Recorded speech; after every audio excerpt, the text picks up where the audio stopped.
So I'm a grade 2 teacher at Ruth Hooker School and had our students go into the tobacco teachings first with Jeannie Whitebird.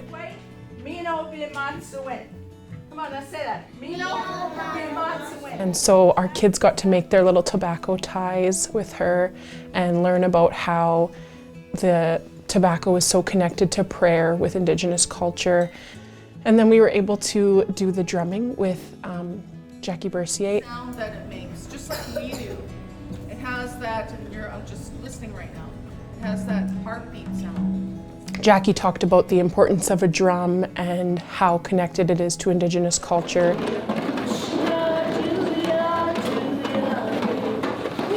I'm an Indigenous person, and I was really lucky enough to have opportunities in my life where my culture was presented to me.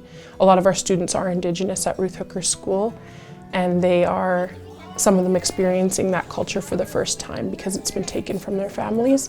Some of them experiencing it from a familiar place, and some of them who are not Indigenous experiencing it from a place of observing and having fun with a culture that's new to them.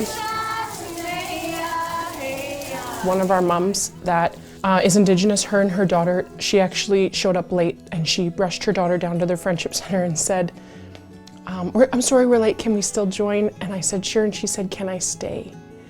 And I just thought how special that is for a parent, an Indigenous parent, to connect with her daughter, connect with the school, and connect with the community in a way that celebrates who they are as people, and I thought that was so special.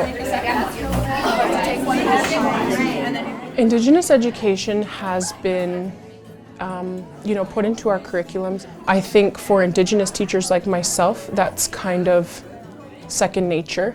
My culture is who I am as a person, and it builds into that really easily for me. But for my coworkers who are not Indigenous, sometimes that can be really daunting.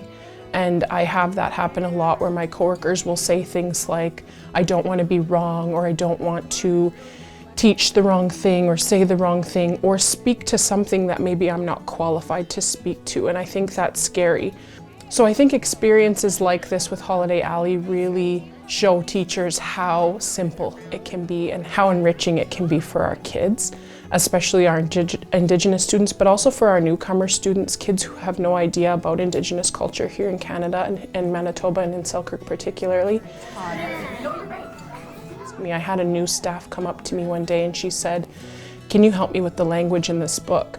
And I don't speak traditional language, but I do understand a lot of the vowel sounds and things like that. So I told her how to pronounce all the words in the book, and she said, I'm so scared to get it wrong. And I said, the alternative is that you don't read the book.